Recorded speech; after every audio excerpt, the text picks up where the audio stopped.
NC State returns home on Saturday night to face off with the Virginia Tech Hokies, a bounce-back opportunity for the Wolfpack.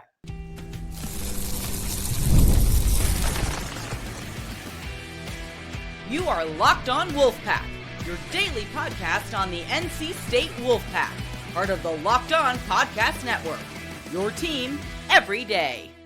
What's up, Wolfpack Nation? It's time to get locked in with Locked On. Thanks for making Locked On Wolfpack your first listen each and every day. We are free and available wherever you get your podcast and on YouTube, part of the Locked On Podcast Network, your team every day. Our Friday show is brought to you by Mazda. Just like players, Mazda sweats out every detail, because when you make every move count, pulling off the unexpected is only the beginning. Stay tuned for later in today's show for highlights in this week's Moving the Game Forward, brought to you by Mazda. Mazda, move and be moved. Happy Friday to all. As always, I'm Grayson Boone, joined by former Wolfpack defensive tackle Kenton Gibbs. Kenton, another week is now in the books. NC State is gearing up to go back at it. 7 p.m. kickoff on Saturday night in Carter Finley, so a night game. As I said on the end of Thursday's show, the weather is something to keep your eye on, but NC State, Virginia Tech in Carter Finley. What is at stake on Saturday night for the Wolfpack? I think everything's at stake for the Wolfpack here. I think that this is the game where, and I hate to be this guy because it feels like every game is kind of creeping into that, oh, you have to win this game territory. Agree. But it's not that way, because we talked about Duke and we're like, hey, if you lose this game, everything is still in front of you. Then that's very much so where I was at before the game. That's very much so where I was at after the game. However, this game, you can't lose to this Virginia Tech team. The demoralization that would do to not only the locker room, but also the fan base. Let's be very honest, right? Doran has been here for how many years, Grayson? 13. 13, okay? 13 years. At this point in time, the fan base is looking for, all right, give us the splash, give us the excitement, give us something, right? We are at that point in the ball game where nothing Doran does, and this is not a jab or a shot at Wolfpack Nation. This is just the honest to God truth. We're at that point in the ball game. Anything short of an ACC championship or appearance doesn't really matter. Even if Doran won 9 games this year, if he didn't go to the ACC championship, do you think the fans would be geeked up and super excited about next season? No. And again, that's not a shot at Wolfpack Nation, because we've still seen this team sell out game after game. But what I do know, you can't lose a game like this unless the trade-off is you go run the table and go to the ACC championship afterwards. You cannot lose a game like this, which, by the way, this would put you at 1-2 in the ACC, and with your easiest ACC games out of the way. You can't lose this game. You can't lose to a team that doesn't have a head coach.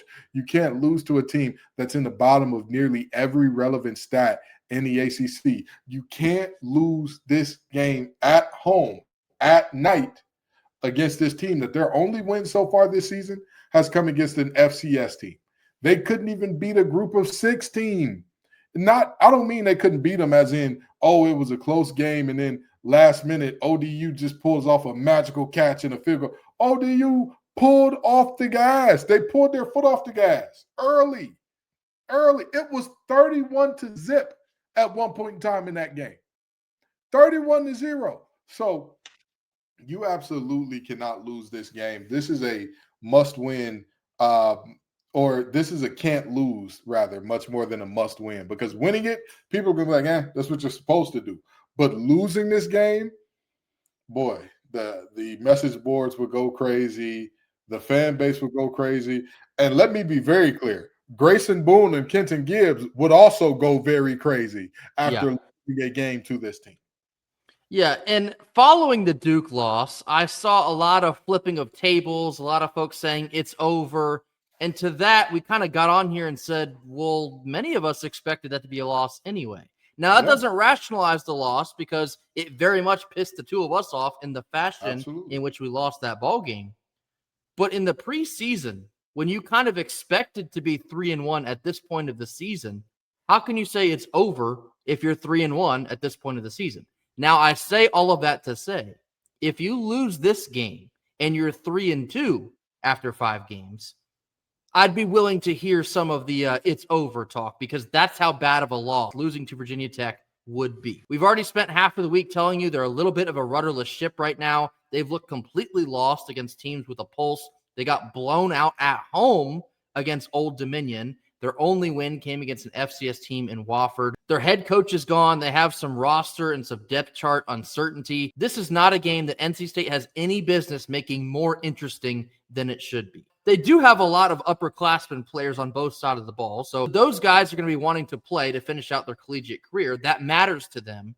But in terms of things they have to play for, all they have left is each other over there. So for NC State, you have to understand the situation at hand and take care of your own business. Don't worry so much about them. Worry about us. You got to play NC State football because you kind of got away from that last week in Durham. You made some uncharacteristic mistakes. Well, actually, I think we're still waiting to see if they are characteristic or not. We're hoping they're uncharacteristic, so we'll have to prove that on Saturday night. But you win this game, you become 4-1, and then you have to play Campbell, which should be a free space, getting you to 5-1.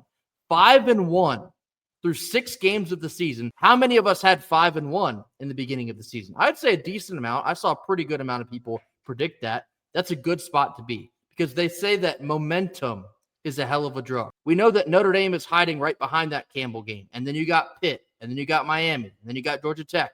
It's a gauntlet the back half of the season. So knowing that as well, you got to take advantage of the ones that you're supposed to win. I know some folks get upset when I say that, but this is the epitome of a game that NC State is supposed to win, especially at home.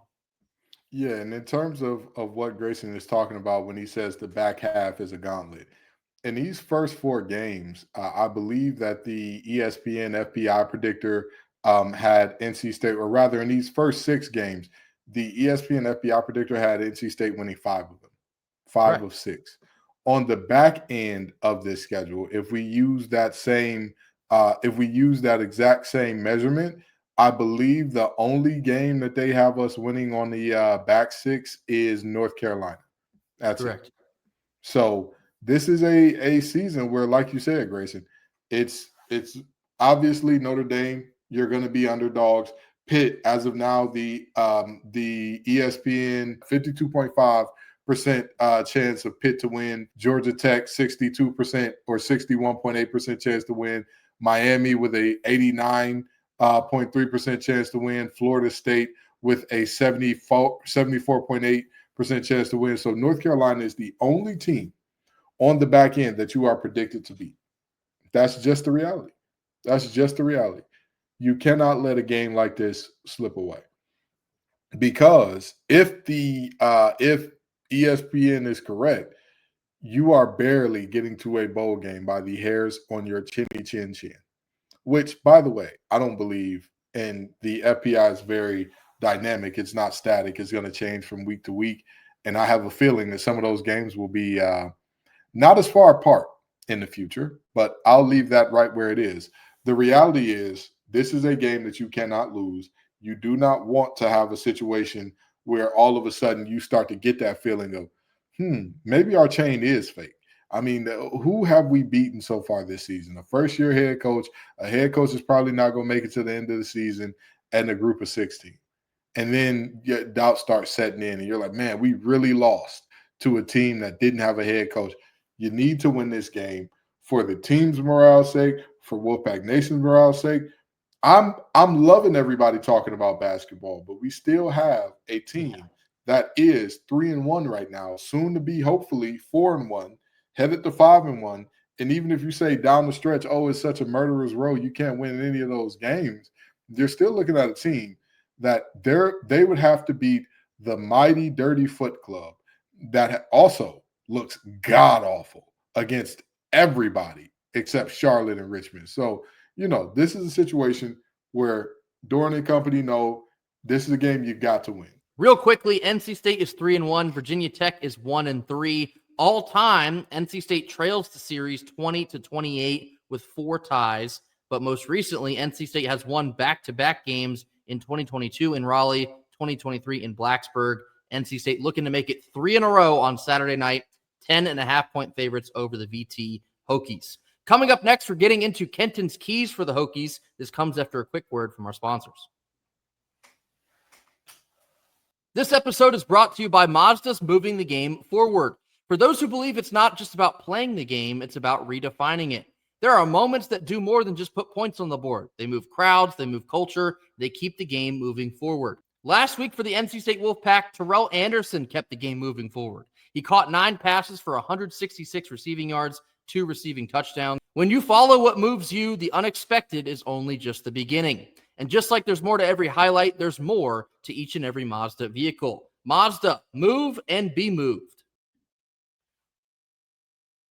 Middle portion of our Friday show. Now time to get into Kenton's keys, detailing what NC State must do in order to beat the Virginia Tech Hokies. Here we go.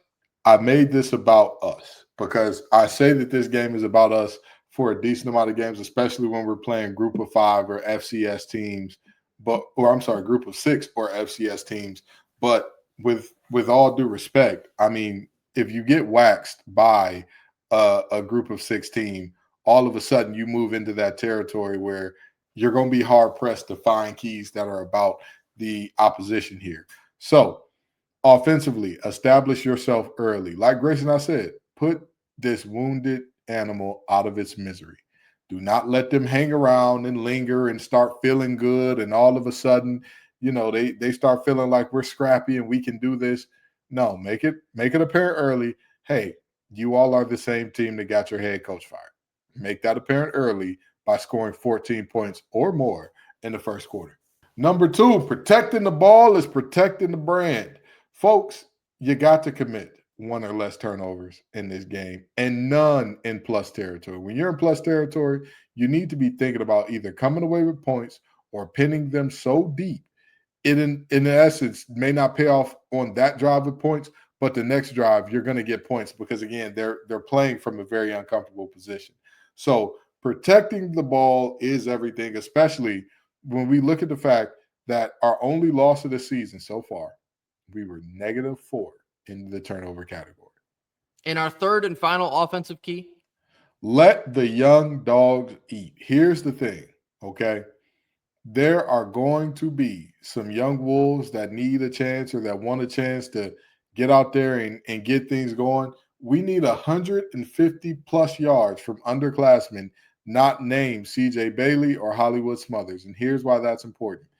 If we get this one done, that means that either A, the young guys were being very productive in general when they were on the field, or B, we got up so much so early that we were able to let the young guys get a good amount of the rest of the game.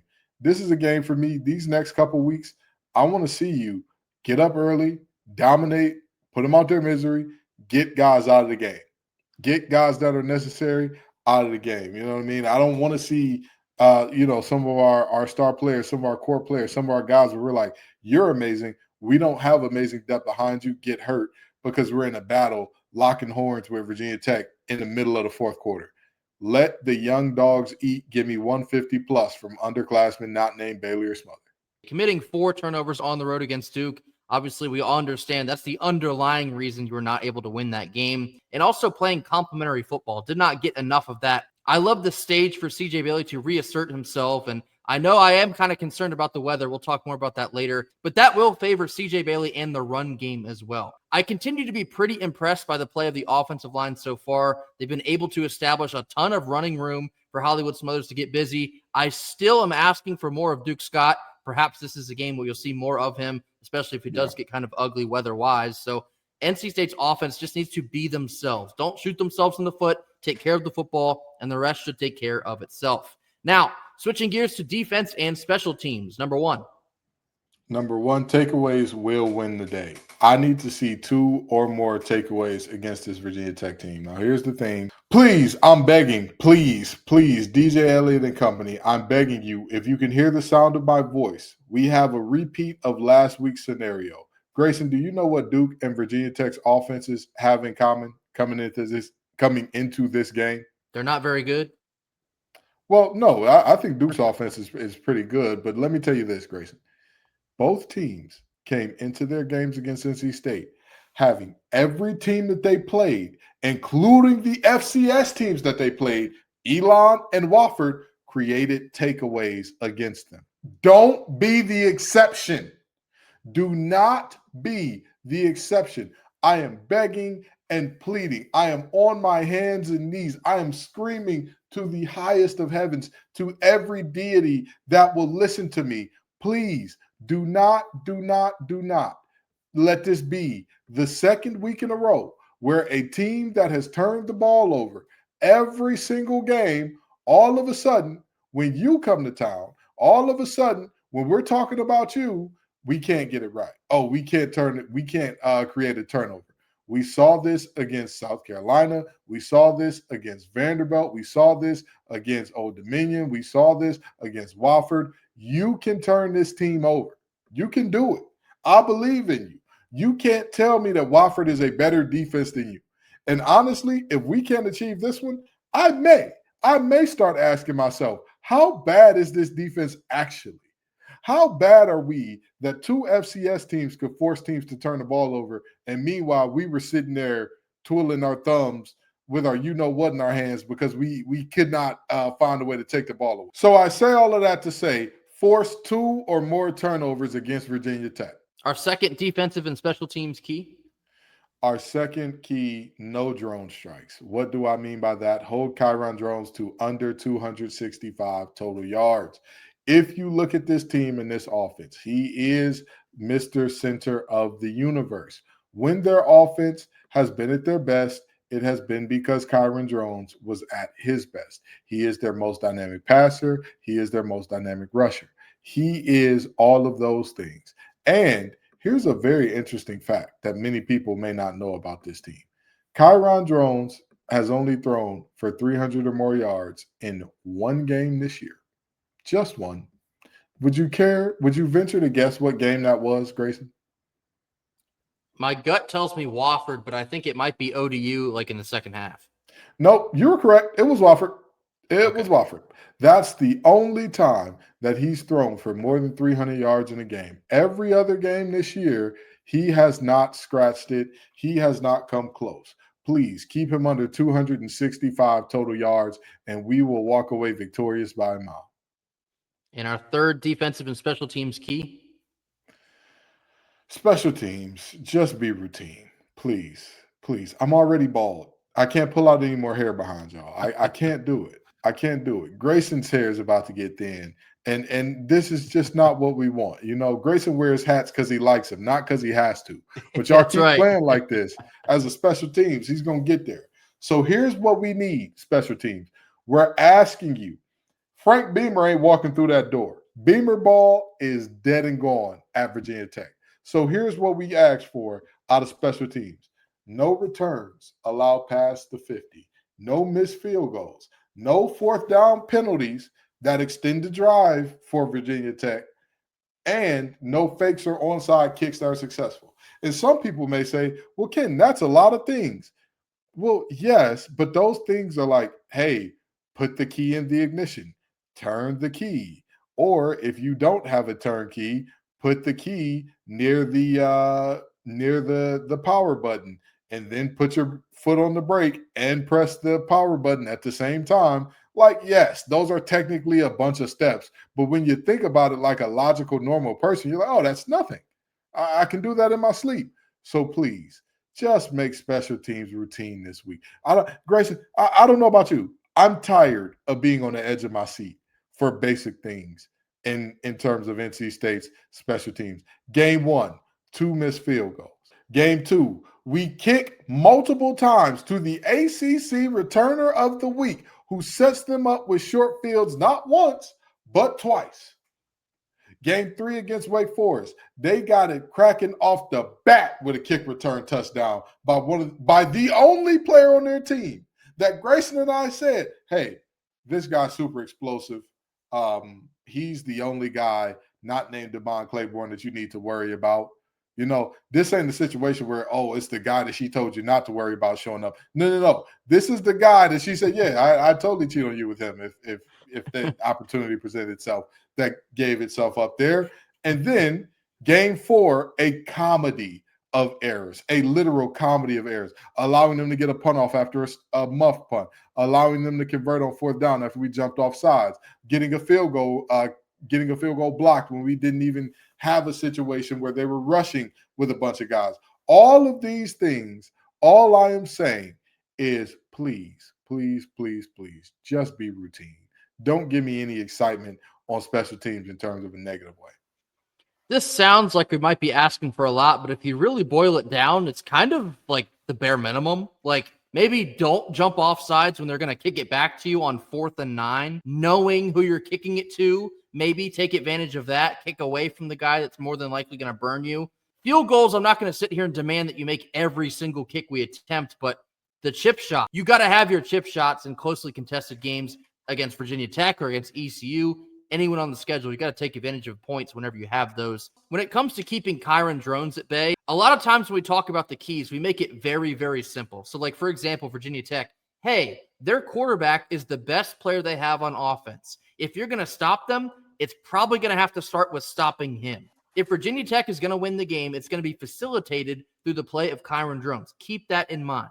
We make it simple because a lot of times it's exactly how it goes down. Like we told you, Wake Forest, they have 3 guys to look out for. All 3 of them scored. We told you for Virginia, they have 1 guy who's a dangerous returner. He very nearly housed one, and that UVA offense gave us all we could ask for. For ECU, we told you their wide receiving group is probably one of the fastest groups we'll see all year. They proved it and even made us sweat all the way down to the last defensive. So when we're honing in on just one guy, it's because it's extremely important. Keep Kyron Drones in the pocket as much as you can. Contain him, and you have to force him to beat you with his arm. Because, again, I just don't think he can be consistent enough over the course of 4 quarters in order to do so. And obviously, and possibly most importantly, you have to force them to make mistakes. You saw last week against Duke, when you make 4 mistakes and you don't force any on the opposite end, you end up losing by double digits. Even when you have 500-plus yards and 30-plus points, you have got to force the other team to give you the ball and then take advantage of it. Another prime chance for the defense to try and get some confidence back, and it comes against a VT offense that has struggled so much so far. Coming up next, we're going to get into our final thoughts and our score predictions ahead of this game on Saturday night. This comes after a quick word from our sponsors.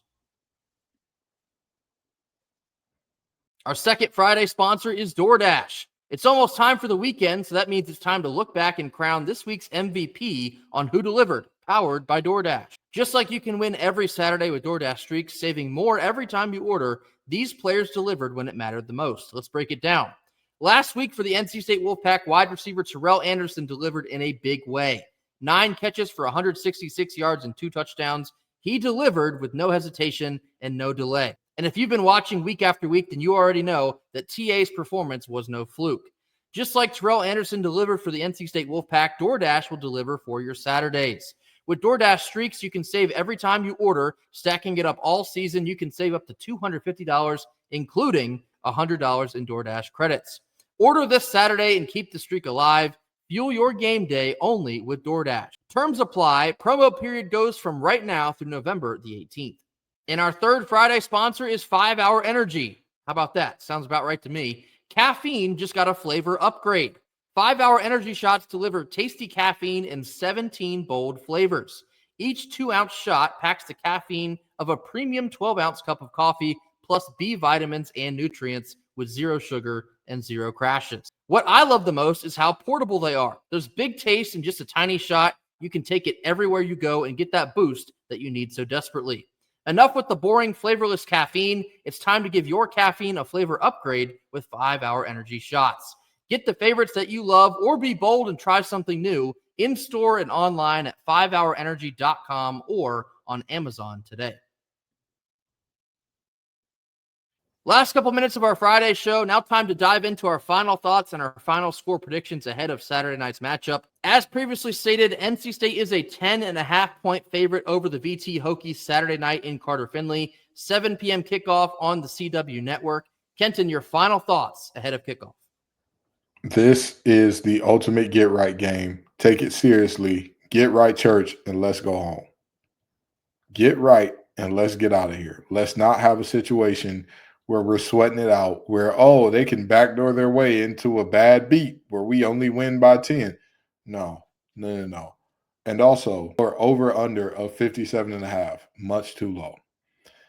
NC State needs to come out there and lay it on thick. The only way that I would not bet on the over-under is if we see a torrential downpour the likes of which we haven't seen since that Notre Dame game a few years ago. I am telling you right now, NC State gets right, and I think we see a final score of about, let's say, 46 to 20. Whew. High scoring affair. Okay. I like that. I like that. Echoing your sentiments there, Kenton, this is a game that NC State absolutely has to win. And I like what you said. I don't know if this is a must win, but it is the epitome of a cannot lose. You cannot let a broken Virginia Tech team that's already fired their coach and lost a couple key players in the portal. This is not a scenario where you have any business entertaining Virginia Tech and making them think they can come on the road and beat you in a situation like this one. I want to say something right now, and I actually think this will be accurate based on what would happen if it does occur. I don't think it's a stretch to say if NC State loses this game, if they lose as a double-digit favorite to Virginia Tech, who has already fired their coach, I think at that point, it would officially be basketball season in Raleigh, North Carolina. That is how bad of a loss this would be. So, for the NC State Wolfpack, come out and handle your business. Do not beat yourselves. Do not have self-inflicted wounds in terms of turnovers. Play complimentary football. Take care of the football as well. I actually have a lot of concerns about the weather in this game. Now, I know that both teams are going to have to play in the weather. Coach Doran said that his team will be prepared. Obviously, we have that notable hurricane game under our belt against Notre Dame way back in 2016. A 10-3 victory. We won on a block punt way back when. I don't think it'll be that ugly of a game, but based on the weather forecast that I'm looking at, it might not be too far off. There's supposed to be rain for about 10 straight days in Raleigh, beginning on Friday, all the way into the next Friday. If the rain gets very, very, very heavy on Saturday, I'll be intrigued to see what that does to the game plan. Will Kurt Roper and CJ Bailey still feel comfortable throwing it downfield early and off? Or will there be an over-reliance on Hollywood Smothers and Duke Scott, possibly even CJ Bailey on the ground? I'm going to assume that the weather's going to be ugly because, again, based on what I've seen, it's looking that way. I actually do think this will be a low-scoring affair. I'm going to take the under. However, I do think that NC State, like I said, they're favorable in a situation like that one. So I have NC State covering the spread. I believe the final score in this one will be 27-13. It will be a 14-point win. They win by 2 touchdowns at home. Although it will be an ugly win, I do think it'll be a win that will feel good. At that point, you would be 4-1. You have Campbell coming to town the week after. I mean, let's be honest, that's going to be 5-1. That's where you need to get, and that should undoubtedly be the goal ahead of you on Saturday night. So I have 27-13, a 14-point victory. Kenton, any final thoughts before we get out of here on Friday? We've said that this is a can't lose multiple times. We've said that this is a game where you should come out and dominate multiple times. We've said what should happen in this game a lot. I am not exaggerating when I say if this game is a loss, this will be the worst loss of Doran Stadium. It's up there, yeah. I don't think that you could have a game beyond this.